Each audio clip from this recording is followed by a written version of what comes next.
language is peculiar to the human species. And because people are so diverse and human situations are so diverse, it stands to reason that language will have so many facets. Now, somewhere there must be some kind of standard form, right? So when we refer to the word standard form, very often some people will raise their eyebrows or won't like what we're saying. It's as though you're saying there's a standard form which is a correct form and all the other forms are incorrect or something like that. Now, it's not quite the case. We do have the standard form, and that is the form that we are taught in schools, for instance. We are taught to speak properly, and we all want that, don't we? Because we feel that we will have better career opportunities if we can speak in a proper way, if we speak in the standard form.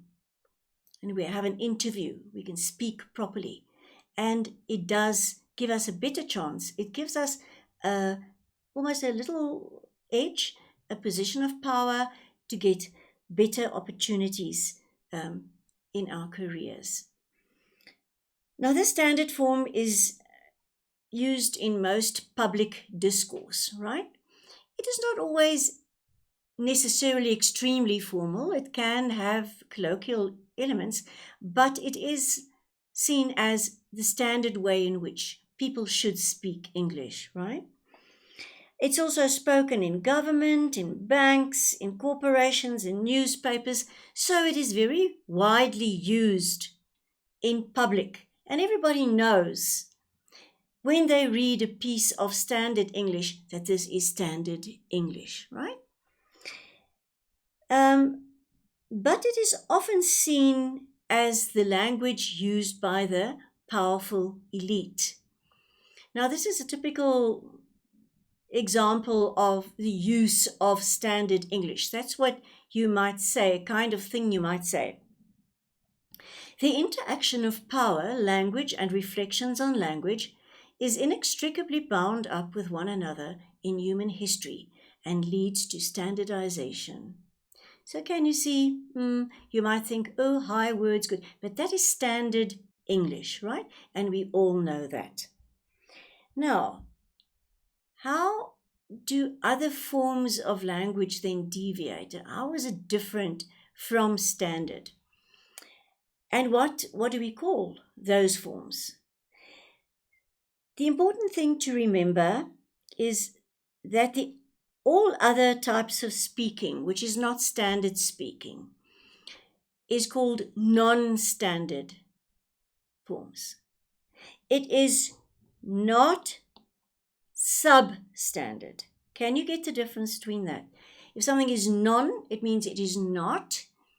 And if it is something is sub, it means it's below. It's not as though other forms are below. In other words, if we speak any other kind of language, because we all do at some point, we speak a different kind of language, right? And we are entitled to do that. And it's not substandard, but it is non-standard. Only means it is not the form that we've just spoken about. It is also sometimes called dialect. And dialect is a term that actually fell out of favor because the linguists don't use it anymore, because it's somehow, when you say the person speaks a dialect, it's as though you are belittling the speech. So they wanted to get that kind of bias out of language talk and just call the other forms non-standard. For instance, in England, you'll get the Cockney English, etc. It's just a non-standard form. So we must be very careful of not bringing into this kind of conversation about dialects something belittling, or that it is substandard, or that it shouldn't be spoken. It has a right to be spoken, right? But these forms are very often spoken by less powerful communities. If you stop to think about it, standard form used in public places, like we said, in courts and media, and if we want to have a career conversation, we use a standard form. So it does have that connection with power and elite. But remember that the non standard forms are no less important, and it is also powerful within the communities in which they are spoken. So, but often they are spoken by less powerful communities. And that's where the problem comes in when people start categorizing language forms. One very specific type of talking is the use of slang. Now, slang is very often very deliberately used. For instance, in street slang, it's used very often with social groups that form little gangs or little groups of their own, and it's very often it's us versus them.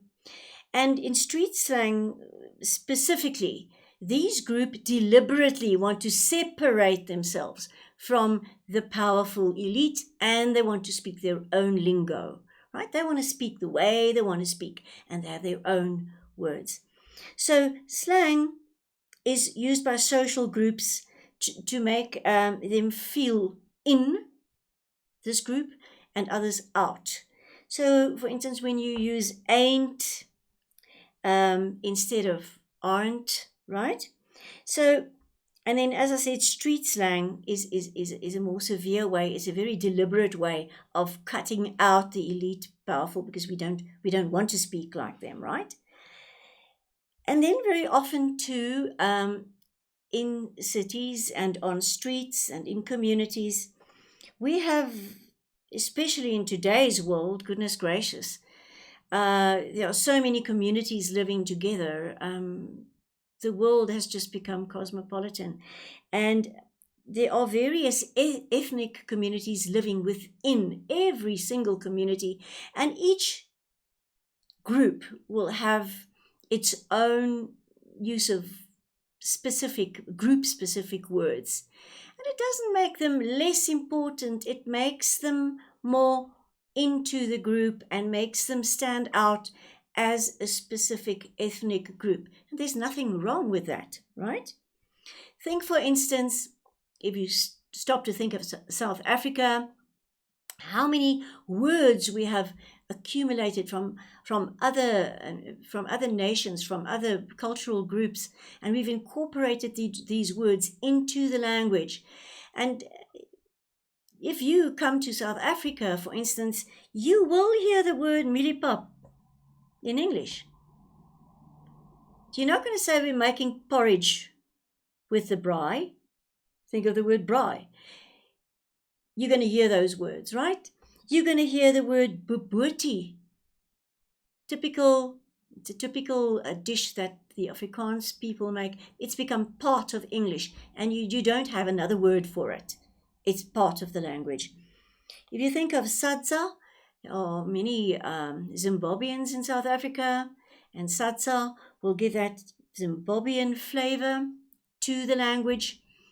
We make pasta, and we say we boil it until it's al dente.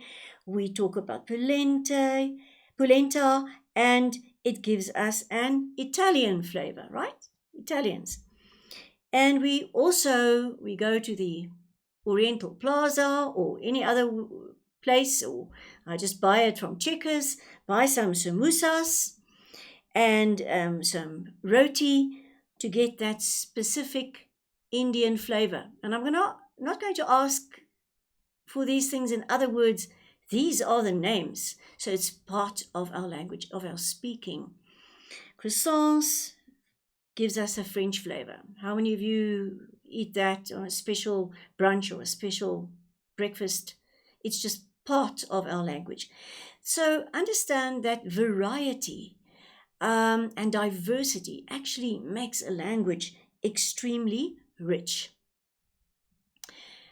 And then, of course, in our general speaking and also in standard form speaking, you must understand, for instance, that French and Greek and Roman influences are all there, right? And for instance, in 1066, the French speaking Normans conquered England, right? And French made its way into England, into English. And even today, so many words are either inspired by French or are just French words used in the English language, and we don't have alternatives for them. Well, we do have synonyms, of course, but they're used, and it gives this very flamboyant um, aspect to the language, which is super, and it's very cool.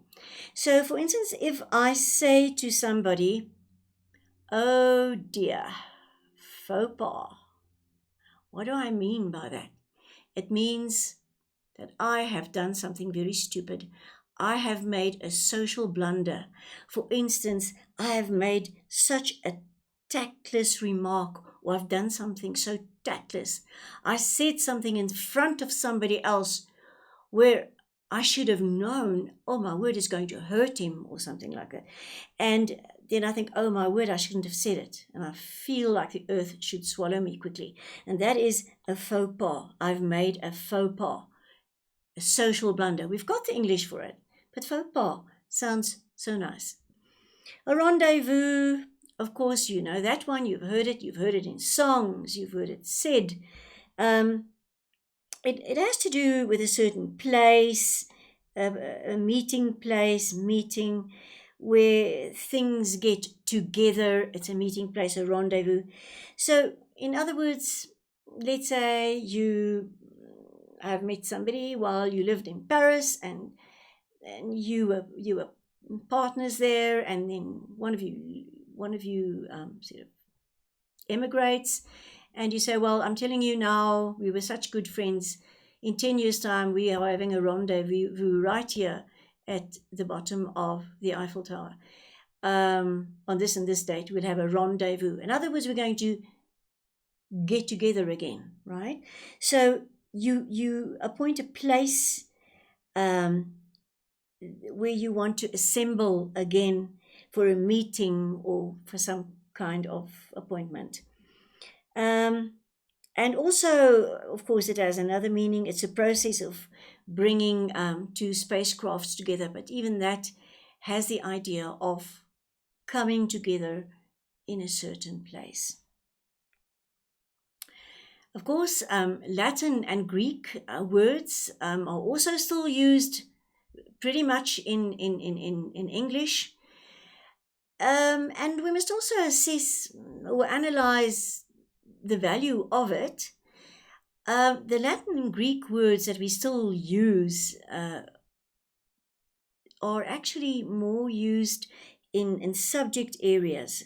So it leans towards jargon words used within a certain subject area, that they speak it in that subject area, and then when somebody else listens and they don't know anything about that subject area, they don't know what's going on. It's like another language altogether. So, for instance, in life sciences, or in physical sciences, in logic, in philosophy, and in law, they pretty much use some of these Greek and Latin terms. But one can understand how people that are not within those specific groups might feel excluded because of it, and they might feel that talking like that sounds pretentious. It sounds as though you're putting yourself here into a certain class, and you can say the words, but nobody else understands. So it has a few negative connotations. They can seem long and complicated, and they can be a barrier to understanding, like I said. However, should we use it? Shouldn't we use it? Of course, we should use it. There is a place for it, right? It may seem formal and pretentious to the person listening. For instance, in logic and philosophy, you talk about a priori, either knowledge or justification or argument. So that means that you make you come to a conclusion without drawing on experience, right? It means from the earlier. So it's derived by reasoning from what is self-evident. So it is not dependent on experience, right? Whereas if you say a posteriori,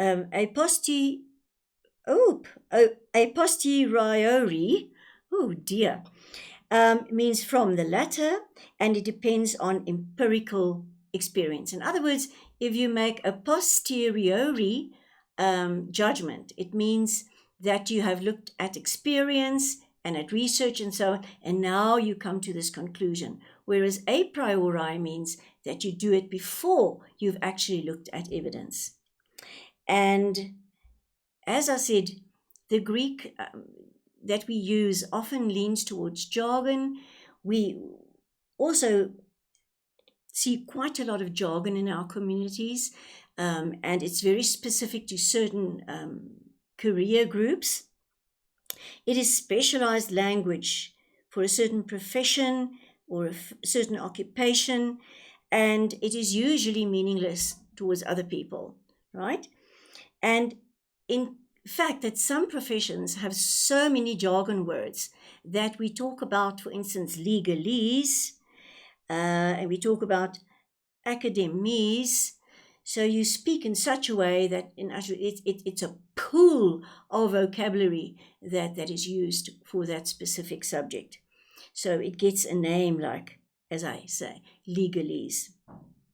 For instance, in the business world, if you talk about due diligence or a bang for a buck, those are terms used for the business world. And if you talk about due diligence, it means that the due diligence is the research that you should do before you make a certain decision in business. And a bang for a buck just means that you get the most for your money. We must get a bang for our buck. So the most for our money.